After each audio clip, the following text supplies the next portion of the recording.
गल ये है कि लिखने की काबिलियत पहाड़ी जीना सुखा जीना रौंदे लोग नज़ारे च ठंडी भाऽ ते ताज़ा पानी मिलता नहीं बजाने च। वाह वाह क्या बात। ते सबे जिंदे लोग ताज़ा बड़ी वाह वाह है ना किसी चीज को दोबारा पढ़ना।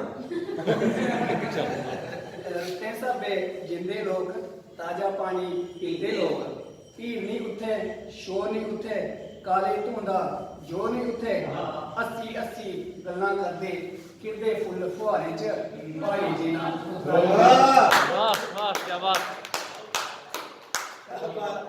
पानी मिलता नहीं बजाने चाहिए। सर अगला को उच्चियां धारां खुले मैदान उच्चियां धारां खुले मैदान सैले बूटे झुलदे जान पलें च बदली छाई जंदी रुत सुहानी आई जंदी फर फर झुलदे सैले पत्तर गल्लां करदे शारें च